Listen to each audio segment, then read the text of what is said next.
only humans and toys for our amusement. That's right. Hey, welcome back to ScreenCrush. I'm Ryan Airy, and these are all of the Easter eggs, references, and little things you might have missed in The Boys Season 4 3-episode premiere. And you may have noticed this is a pretty long video, so if you've only seen Episode 1 or Episode 2 and you're worried about spoilers, that's okay. We have the episode breakdown marked with chapters, so if you need to, you can come back and finish the breakdown later. So, before we dive into the breakdown, I have a disclaimer. This is a channel where we talk about movies and TV shows where we always try to avoid getting into politics. But politics is going to be unavoidable when we break down this show because it has become a direct parody of the political divide and ideological extremes in our country today. Any politics we discuss here is us breaking down for you what the creators of the show are referencing and conveying to the audience. We are not preaching any of our personal politics here. If you want to know our personal politics, I'm sure they're out there on the internet somewhere. So just everybody stay calm. Freedom Eagle 76 just called you a soy boy and hashtag Homelander is right. Yeah, that's Paul from Heavy Spoilers. Just ignore him like the rest of us do. So we open on election night, headquarters for the Robert Singer Victoria Newman campaign. You'll remember Robert Singer, or Dakota Bob, from past seasons of The Boys. He was the Secretary of Defense and has served as opposition to Vought. For the record, I agree with you,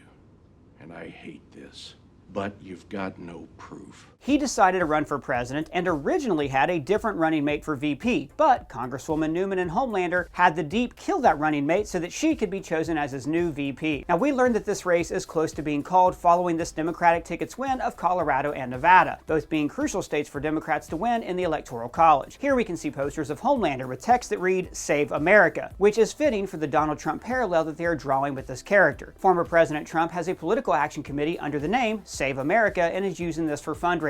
So the boys are staked out outside the headquarters on a mission to take down Newman. They're set up inside of a Mr. Marathon catering van. Mr. Marathon was the Seven's original speedster who was eventually replaced by A-Train. You served 4 years longer than Mr. Marathon. Now that is something, okay? The boys using a catering van as a disguise is also a callback to this scene from Season 1. There's a black van with flowers in it, probably full of waiting the jumpers. We see Huey hack into the building's camera feed, a callback to this scene in Season 1 when Huey was proving himself a worthy member of the team. All I need is your IPv6 number, and every desktop, every smart TV in the house has a camera on it. They probably have one in every room. So that was a nice callback considering that now Huey is once again a full-fledged member of the team after his brief departure last season. Butcher is vomiting in the alleyway, likely because he's drunk, but also he is seeing things. I'm fine.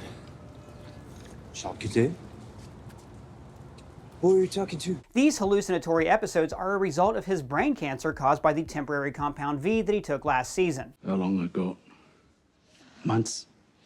12, 18 on the outside. You know, one thing The Boys does brilliantly is show how the news media's bias affects everyday people like us. Like, we constantly see Vought News promoting their own soup agenda, and then normal people like Todd are slowly pulled in by this propaganda. He starts off just a regular soup fan, but by the end of Season 3, he's publicly cheering for murder. Now, this is so relevant to our world today, where the media's profit bias has divided us up into separate camps, and the real news is often hidden behind an algorithm. And that's why I've been using Straight Arrow News. So Straight Arrow News is an app and a website that shows you all stories with facts free of bias. Certain stories have a gauge that shows you each story's media landscape reporting, so you can see which way the story's bias is leaning. There's also a media miss section which shows stories that are being underreported by the left and the right. It's a great way to stay informed about election news or just news I would have missed. For instance, I had no idea that Anthony Fauci recently said that there was no scientific evidence that 6 feet of social distancing actually worked. And I also didn't know that Donald Trump just sold his jet to one of his mega donors. You see, I'm tired of media organizations using wedge issues to divide us, to drive up engagement and pump us full of fear so we'll constantly tune in. Straight Arrow News cuts through all of that bias and fear-mongering and gives you the straight facts, the sources, and then lets you stay informed. I also love their video stories. They're well edited, straight to the point, and they're a great way to summarize news if I'm cleaning or getting ready in the morning. So to download Straight Arrow News' app or visit the website, click my link in the description below. You will not regret it. Now, back to the boys. Now here we see Homelander seemingly looking through a wall, which I thought was going to be a callback to how he would use his X-ray vision to peer into Madeline Stillwell's office. During that time, Homelander was very immature and teenage or even childlike. Granted, a devil spawn of a child, but still. You just need to let me protect you. Turns out that Homelander, though, is just taking a whiz, and lo and behold, he's got a gray hair down south. Now look, Homelander has in no way bettered himself as a person. In fact, he's only gotten worse. But he has matured in the sense of finally knowing how to leverage his power. Homelander's #1 weakness has always been his immaturity, his temper, and his recklessness. Over the last 3 seasons, we've seen Homelander grow into his supervillain role and is learning to fight back strategically. So this gray hair shows that Homelander is getting older, and a vain person like Homelander is taking it hard. This God King is beginning to question his own mortality. He's becoming insecure in his power, and these feelings will lead us closer and closer to the moment that he finally snaps and executes his full takeover. We got a great video up on the channel right now that's about exactly that, so be sure to check it out. Homelander arrives at the Singer Newman election night party despite his politics being very different from theirs. You see, Homelander clings to power and feels that he can control Newman.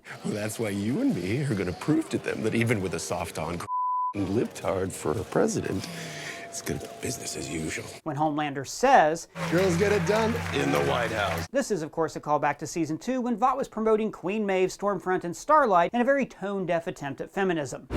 Girls get it done. But then, of course, they end up doing the slogan justice. Girls do get it done. So Butcher is pleading with Ryan to let him take him back to Grace. You'll remember that Ryan was living with Grace Mallory, Butcher's old boss, after Becca died in Season 2. You think he'll turn into his father? Becca didn't think so. The last time Butcher saw Ryan, he said some terrible things that pushed Ryan away and made him embrace his father. Well, maybe I don't want to look at you. After what you've done to my Becca, did you ever think about that? Homelander walks in, mockingly using the expression no means no, and then quips about Michael Jackson's Neverland Ranch, adding to the far right's notorious character attack by claiming anyone they don't like is automatically a pedophile. We even heard that the guy Homelander lasered in broad daylight for chucking a water bottle has been labeled as a pedophile by Homelander's sycophantic followers. That guy was a pedophile. Well, it ain't true. He's lying to you. In Newman's closet, we can see a lot of pantsuits. Now this is a reference to the classic pantsuits you'll see worn by feminine politicians like AOC or Nancy Pelosi, but made most famous by Hillary Clinton. Last season, we saw Newman give her daughter Compound V that she scored from Homelander in exchange for helping him bring down Stan Edgar, who, remember, is also her adoptive father. Come on, sport. Haven't I always taken care of you? Her daughter now has these terrifying Lovecraftian powers and bites off Kimiko's arm, but no worries, Kimiko can regenerate like Deadpool, and we even see her with a little baby hand just like in the first Deadpool movie. Am I crazy? Or is your hand really small? When Newman catches back up with Huey, we're reminded of their friendship that we actually didn't get to see much of. There was a 1-year time skip between seasons 2 and 3, and pretty quickly into season 3, we see Huey learn that Newman is the head popper. So it was nice to get to see this little moment revealing that the two of them were actually getting close. You're one of my closest friends. I mean, hell, you're dating a suit. If anyone would understand, it'd be you, right? Newman mentions Huey being a teleporter with his you-know-what out, a callback to Huey's teleporting powers he got last season from taking the Temp V. Newman also makes a reference to War Games. Yeah. Have you ever seen War Games? What am I saying? Look at you. Of course you in War Games. War Games being the 1983 techno-thriller starring a young Matthew Broderick. The only winning move is not to play. The whole point of that movie is that nuclear war was avoided by making a computer play tic-tac-toe, which was symbolic of mutually assured destruction. In other words, the great powers would not attack one another because in doing so, they would attack themselves. When Huey attempts to hit Newman with acid, and then when Butcher tries to shoot her in the head, we learn that instructability is another one of her enhancements. Seriously? And before we get started, in celebration of the boys' pro-capitalism, pro-consumer message, I want to show you guys this brand new Soldier Boy parody shirt where he calls Hitler a disappointment in a parody of Captain America issue 1. And we also have this shirt depicting Butcher as the Punisher from his very first appearance. So guys, shopping our merch store helps out our channel so we can make videos like this one and all the other great boys spin-off videos we want to make. And right now we have a special sale on all boys parody merch, 10% off through June 14th. The links are below, and thank you for supporting our channel, and most of all, thank you for supporting capitalism. Here in the CIA offices, we can see a memoriam plaque dedicated to Susan Raynor. She was Butcher's CIA contact in Season 1, and we saw her in Season 2 when Newman blew up her head. Raynor was the first of many head pop kills that Newman racked up that season. Singer is freaking out that Newman is still alive because he knows that when she's sworn in, she's going to kill him, and we hear Singer say, Everyone told me to pick Buttigieg instead. A reference to the 2020 Democratic primary candidate, Pete Buttigieg, who many in the media, as well as some centrist Democrats, consider to be the safe choice in a race against Donald Trump. When Starlight is mentioned, MM makes it a point to say that she no longer goes by the name Starlight, a callback to this scene from Season 3 when Starlight finally turned against Vought and Homelander publicly. Singer mentions that on January 6th, the election will be certified. Congress certifies the election January 6th. Now, we think this could be foreshadowing what's to come this season. You'll remember that on January 6th, we saw the United States Capitol stormed by violent protests seeking to halt the certification of Joe Biden's victory. You may even remember this guy from those riots, who we saw a parody of here last season. Now, as much as this show is leaning into paralleling what's really happening in the world, I would not be surprised if we see Homelander's cult-like following commit an insurrection of their own, attempting to stop the certification of Singer and Newman, keeping in mind that Homelander has ulterior motives in seeing Newman become the president. So I wonder if we'll see him fly in and attempt to take down his people and tell them to go home. But when they refuse to listen and turn against Homelander, we could see Homelander laser down his own folks in a fit of rage, reminiscent of this daydream from season 2. It would be quite a twist to see Homelander do this to his own supporters, but I doubt that Homelander would suffer any pushback from his followers, and here's why. Many supporters of former President Donald Trump claimed that the violent mob at the Capitol on January 6 weren't actually Trump supporters, but were instead undercover FBI agents and members of Antifa that were just there to make Trump look bad. So I could easily see Homelander's cult buying into the lie that the supporters he lasered weren't actually his supporters. During MM's meeting at the CIA, we see his ex-wife, Monique, call, and he sends the call to voicemail, echoing how MM's job with the boys has come between him and his wife before. Monique left MM in season 1 when he lied to her about rejoining the boys and he put their family in danger. Now, in season 2, we saw her with a new boyfriend, Todd, who we now know she has kicked out for getting too obsessed with Homelander. Todd was even the first guy to start cheering on Homelander after he lasered that guy in the season 3 finale. Yeah! And then in comes Joe Kessler, being portrayed by the amazing Jeffrey Dean Morgan of The Walking Dead and Supernatural fame. Now, Joe Kessler is in the comics, but it would appear that the interpretation we're getting in the series will be a bit different. Kessler mentions Butcher having had a clear shot at Homelander with the help of Soldier Boy. You had a clean shot at him, right? With Soldier Boy. You didn't take it. Butcher and Soldier Boy together, plus Starlight and Maeve, probably could have taken down Homelander. But Ryan shot his laser eyes at Soldier Boy for hurting his dad. This results in Butcher and Soldier Boy going toe-to-toe because Butcher is protecting Ryan. Back at MM's apartment, we can see that he's anxious about his ex-wife coming over because he clearly wants to win her back. And I noticed that in this apartment, we can see this picture of the 44th President, Barack Obama. Again, subtly showing the political divisions that different characters have in this show. We learned that Monique, MM's daughter, has been acting out in school. She got into a fight at school. This could be serving as a reminder that any kid that age going through something traumatic can and will act out. So we can only imagine how Ryan may react when he finally snaps under the pressure. Next, we got a series of Homelander flashbacks. In this montage, we can hear Madeline Stillwell telling Homelander that he has to be good. You have to be good. And that scene is from season 1. You have to be good. Next, we hear Dr. Vogelbaum, Homelander's creator, telling Homelander how he was his greatest failure. My greatest failure. We see this red door in a lab, and behind that red door is a very young Homelander, reminding us that he was raised in a lab and poked and prodded like a rat. Homelander did not have the traditional upbringing that Vought tries to sell to the public, and this is a great contributor to why Homelander is so deranged and sociopathic. And this is why Vought sought to raise Ryan with his mother, hoping that he could be a much improved version of his dad. Look, we have this opportunity to give him a childhood you never had. Next, we see Homelander killing Stillwell in the season 1 finale. We can hear Stan Edgar telling Homelander that he is bad product. You are simply bad product. We see Homelander lasering Stormfront's chest back when the two were hooking up, and then Homelander fighting Maeve in the season 3 finale when he took her right eye. Maeve? Stop. Next, Homelander killing the original Black Noir for not telling him that he knew Soldier Boy was his dad. Did you know that I had a father out there? And here, Homelander is lying in Stormfront's bed where the blood stain is from her taking her own life. This is Homelander lasering the private jet of the mayor of Baltimore in episode 1, season 1, after he attempted to blackmail Stillwell. What's he doing out here? Aren't you guys friends?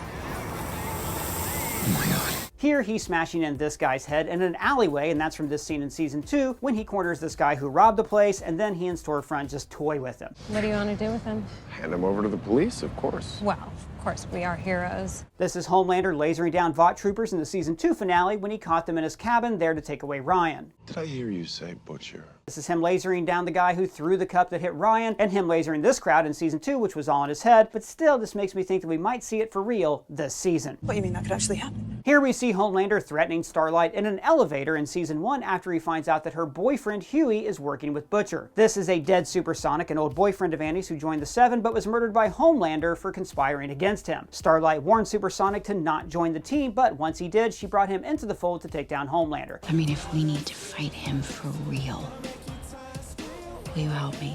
Supersonic made the mistake of trying to recruit A-Train, and A-Train told Homelander all about it. What if we could do something about it? A-Train told me about you two mutineers and your little plot. Next, we see Homelander kill Doppelganger, who is in the form of Homelander in Ladies Lingerie. Like what you see? Homelander had been using Doppelganger to transform into Madeline Stillwell so that he could still have time with her. But one night, when Doppelganger oversteps and turns into just Homelander, well, just watch.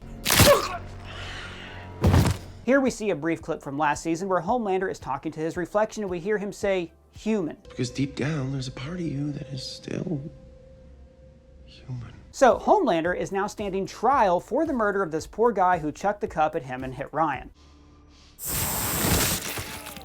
Homelander sitting in court for his trial is one of many parallels between Homelander and former President Donald Trump. Both are controversial public figures who hold or have held great power and are beloved by about half the electorate and loathed by the other half. Homelander is a powerful figure now having to face the music for his alleged crimes. We hear Ashley mention tower reconstruction. I'm afraid we are behind on the tower reconstruction, but likely in reference to the damage caused by the big fight scene in the season 3 finale. In this TV interview with The Deep, we hear mention of his ex-wife, Cassandra. Cassandra was the wife chosen for him by the Church of the Collective in season 2. The Deep dismisses her allegation of him having a sexual relationship with an octopus and accuses her of pooping in his bed, a reference to Johnny Depp's claim that his wife, Amber Heard, who funnily enough played Mira in Aquaman, pooped in his bed. Let's be clear, pooped in my bed. We meet the new Black Noir, who is absolutely hilarious. Yo, what the f***? That was so up, you guys. We hear Ashley thank Homelander for saving her life after that incident at Godolkin, a reference to this scene at Godolkin University in the Boys spin-off series Gen V.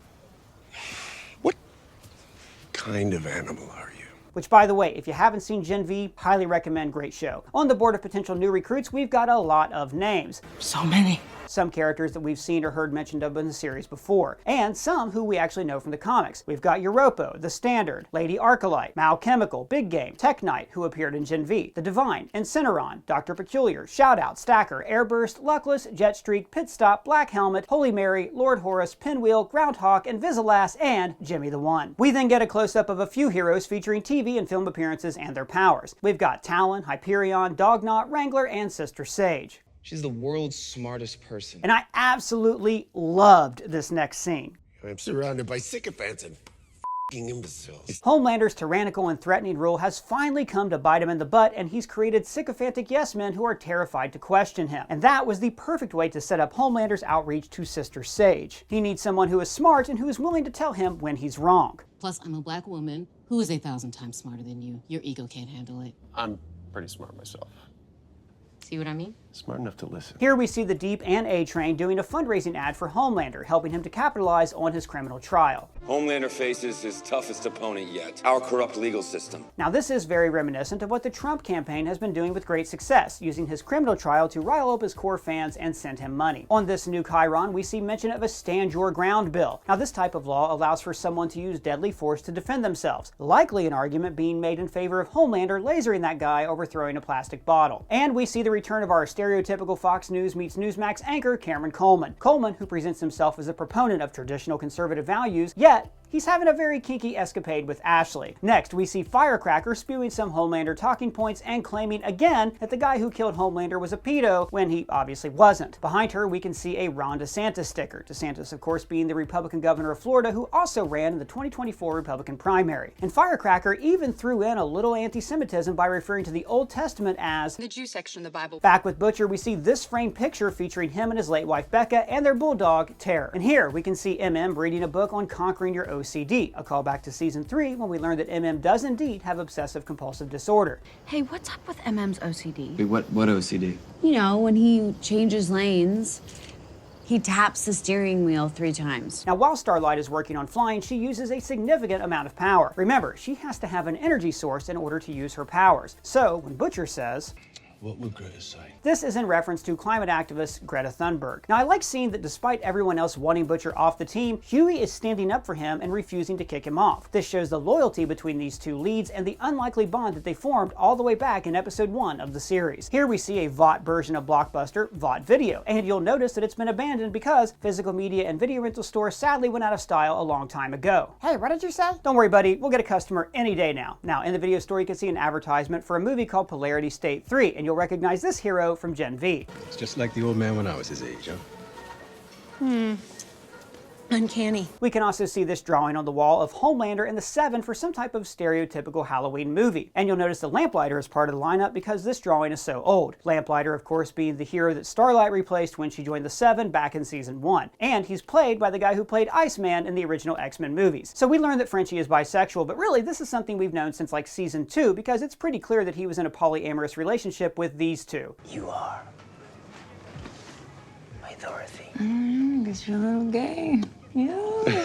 Butcher is wanting Newman's help with getting Ryan away from Homelander, and if you look closely during their exchange, we can actually see Butcher hallucinate again. Butcher mentions a virus that's being made at Godolkin, another callback to the events of Gen V. Now we did cover this in our recap video, but essentially at Godolkin University in an underground lab, the dean of the school was secretly developing a soup virus that she wanted to use to kill all soups because her family died on that flight that crashed in season 1. Now the season ends with Newman showing up, popping the head of the doctor who created the virus and taking it for herself. Newman says, The material Huey has on me from the Red River group home. A reference to her true past as a soup orphan and her real name, Nadia. I'm not Nadia anymore. In Homelander's little memento box, we see not only a jar of his gray pubic hair, but we can also see a framed black and white photo of Stormfront and her late husband, Frederick Vaught. We also see a breast milk baby bottle that was from Madeline Stillwell and the sword of the original Black Noir. When Homelander meets Sister Sage and asks her to show him how smart she is, she deduces that he has an enlarged prostate. So between that and your enlarged prostate. My what? Now I love how this echoes how Homelander was able to see into Butcher's brain earlier in the episode using his X-ray vision. Look at that big black mass curdling around your brain.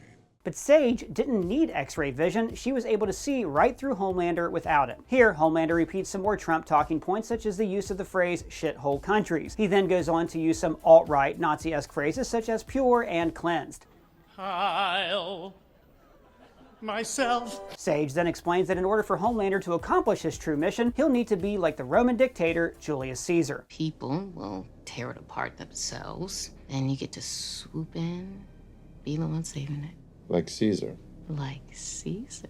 Now Butcher uncharacteristically gives Huey a hug when he learns about his father's stroke, but then we see that he slipped Huey's flash drive, which you'll notice has a Billy Joel keychain on it, foreshadowing the return of Huey's mom. And on this chyron you can see a message that reads, "I pray the jury ends this miscarriage of justice." And you'll see that the quote is from Ezekiel, who was a massive hypocrite that headlined the Belief Expo. And then we cut to a catheter commercial from Vought Pharmaceuticals, a reference to how Vought News is a parody of Fox News, and the majority of Fox News' audience are senior citizens. Outside of Homelander's trial, we can see lots of protest signs on both sides. My favorite being this Rosie the Riveter we can do it sign with Starlight, and then this one of Homelander that says, "I want you," a parody on Uncle Sam. Here you can see a sign for Homelander that says, "Keep America Stormfront," which is really disturbing considering that she was outed as a Nazi and even Homelander has publicly condemned her. After the chaos breaks out and Homelander and Sage have succeeded in provoking a riot, we see a sign that says "Soup Lives Matter" with a blue American flag, and below it we can see Blue Hawk, which was this right-wing guy from season 3. I go where the crime is, and the crime just happens to be in black neighborhoods. That's not my fault. Now the sign is of course in reference to Blue Lives Matter, a phrase that was created in response to the Black Lives Matter movement when dealing with the issue of police brutality against black Americans. Back at the tower we see the Deep's octopus girlfriend Ambrosia. Now she's also in the boys comics and she briefly appeared in season 3. Back at the boys headquarters we can see on Butcher's screen Newman's file, and right here we can see the bloody images of headless bodies from when she accidentally killed her family and became an orphan. And then we get the return of Becca, well, like at least in Butcher's head. It's her who he's been speaking to throughout this entire episode, serving as his conscience. A-Train is getting a stereotypical origin movie where Will Ferrell plays his coach. Now we know from season 1 that A-Train's brother was his coach, but now Vought is replacing that story with a little bit of good old-fashioned fictional whitewashing. Come back with me to the suburbs. And you'll notice that the director of this film is Adam Bork, director of Dawn of the Seven. The new Black Noir is still trying to learn how to play the character, and we hear A-Train say, You don't talk. It's like you're one thing. A reference to how Black Noir was never the same after brain damage caused by Soldier Boy back in the 80s. Now, Huey's mom has returned, and we learn that she works for Vought. 5K away from the red, white, and blue caddy. I thought it might be helpful. You You work for Vought? Huey then mentions how Vought killed his girlfriend, a callback to Huey's girlfriend Robin from the series pilot when A-Train ran straight through her. This all set Huey on his path to meeting Butcher and the boys and going toe-to-toe in a war with Homelander. When Kimiko is at therapy, you'll notice that she is focusing on this mouse. Now the mouse is meant to symbolize a creature that is quiet, as in quiet as a church mouse, and Kimiko suffers from traumatic muteness. When Kimiko says that our past is not who we are and then says it again, this is reminding us how much she resents the terrorist organization, the Shining Light Liberation. Shining Light Liberation Army? The ones who kidnapped you? Next, we get the return of Seth and Evan pitching a new suit and a story for Ryan's Soup debut. When listening to the story pitch, Homelander is quick to dismiss the idea of him crying. And says, with tears in his eyes. No tears. And says, proud. This reminds us just how fragile Homelander is in his own masculinity. Strong men also cry. And then we're reminded that Ryan is the first natural-born superhero. Even though Homelander had a father, he was still made in a test tube. But Ryan was actually conceived and born with powers, and he was never injected with Compound V. We also hear Homelander say, Let's not forget why he is special, shall we? He's my son. A reminder that Homelander thinks everything, absolutely everything, is about him. And then we arrive at TruthCon, and buckle up, because this is going to get real stupid real fast. Now, you may have noticed, this is a long video, so if you've only seen episode 1 or episode 2 and you're worried about spoilers, that's okay. We have the episode breakdown marked with chapters, so if you need to, you can come back and finish the breakdown later. On the TruthCon banner, we can see a logo that looks like the eye of the Illuminati. Here we can see a poster board claiming that we've all been abducted by aliens and that we will be again. This board is a presentation on the Earth being flat, and we've got Jesus levitating an assault rifle. This sign says, God, guns, coffee, and this one says, Jesus, guns, and babies. This one reads, undeniable proof that Starlight is a lizard person, a classic callback to the Alex Jones style of conspiracy theory from back in the day when he claimed that Hillary Clinton and Obama were lizard people wearing skin masks. And later we even hear a mention of Alex Jones over the intercom. Here we have the Minions with Stars of David on their overalls, more anti-Semitism, and a Rest in Peace poster for Todd. This is President-elect Singer with devil horns and red eyes with text that reads Dakota Bob to mass harvest Americans. Dakota Bob being a nickname that we heard mentioned in this scene with Stan Edgar, and that was also his nickname in the comics. These posters have Starlight as some type of Satan spawn, claiming that the star in the light is actually a pentagram. This one reads that Soldier Boy is being held by the CIA, and you know what? That one is actually true. Soldier Boy is in the custody of the CIA. Here's a Soldier Boy and Liberty sign, Liberty being Stormfront's original Soup name. Now this is a Soup Lives Matter shirt, a phrase we heard uttered by the aforementioned Blue Hawk in Season 3. Soup lives matter! Soup lives matter! And here we see these cultists pretending that they actually care about child trafficking, when in reality they just use it as a talking point to cast false aspersions on their political opponents. And this issue is actually very personal for Kimiko because she is a victim of real-life human trafficking. Kimiko has flashbacks of training with another young girl, likely the same girl who shows up here. Kimiko? We see her brother in these flashbacks. Remember, he was killed by Stormfront in Season 2 after helping the boys escape Homelander. Kimiko goes and gets drunk on a beer called Speeding Bullet Ale with a picture of A-Train on the can. Now we're at Firecracker's presentation where we can see her duplicating assistant with powers like Multiple Man from the X-Men comics, and notice how his prime self is wearing a Starlight is a pedo shirt. Now this guy refers to the Soup movement as the Alt-Soup movement. Now the alt-right is a far-right white nationalist movement, but it's typically not referred to as the alt-right by its own followers. So it's interesting to hear the movement referred to as the Alt-Soup movement by one of its own. This could be suggesting that these cult-like followers have gone so far to the extreme right that they are just embracing the labels. Now they're out of the shadows. And you know what? The duplicator here is also a great parallel imagery for the alt-right movement itself. The duplicator's duplicates are mindless servants mimicking the marching orders of their leader, just like the Homelanders. And later in the episode, when the Prime Duplicator is killed, all of his duplicates die. This is imagery for how if you take out the cult leader, the cult itself will be dismantled. Just like how if the boys are able to take out Homelander, then the entirety of his cult will likely fall. So Firecracker starts her speech by calling Oprah and Tom Hanks pedophiles. Go see my new movie! I'm in love with Katie Holmes! Then she slanders transgender people, and she even throws in a dig at Meghan Markle. Oprah has been under house arrest ever since she sat down with Harry and that monarchy Meghan Markle. All of which are classic talking points you'll hear from those on the alt-right. Elsewhere, A-Train's brother Nathan catches him with his nephews, and we see that Nathan is now in a wheelchair. Last season, Nathan was paralyzed by Blue Hawk. Nathan then exposes that A-Train's big save was all fake, just like the fake save that they're now preparing for Ryan. Now guys, over the seasons, A-Train has slowly, very slowly, moved further and further away from the villainous role that he had in season 1. And now, we're once again seeing him help the boys, just like when he leaked the files on Stormfront. Well, how about I tell Homelander who really leaked all that Nazi shit on Storm? Now, at Ryan's big save, which is staged, you'll notice that the bank is of course a Vought bank. And when Homelander crashes the party, we're reminded that everything just has to be about him. Back at the convention, we hear this guy pouring his heart out to Firecracker. Your videos got me to see that my entire family had been brainwashed by Clover genders like Starlight. And this is actually so sad because this really does happen. Entire families are broken up over these extreme political divides. Most commonly, those divides that are from people going down conspiratorial rabbit holes. And next, we get one of the best lines from the entire series. Sell purpose. Which would you rather believe, that you belong to a community of warriors battling a secret evil, or that you're a lonely, inconsequential nobody that no one will ever remember? This perfectly explains the real gimmick that we're seeing unfold in the real world, and echoes how people like Homelander, Firecracker, and real-world politicians use and manipulate these people for their own gain. They create false narratives to garner the support of the desperate. Back at the convention center that's being held at a soup-inspired hotel, you'll see they have an inclusive all-genders bathroom that is called the Queen Maeve All-Gender Bathroom, a callback to how Vought uses Queen Maeve as their signature gay hero after Homelander outed her as bisexual in season 2. We have a gay hero. Who in the 7 is gay? Queen Maeve.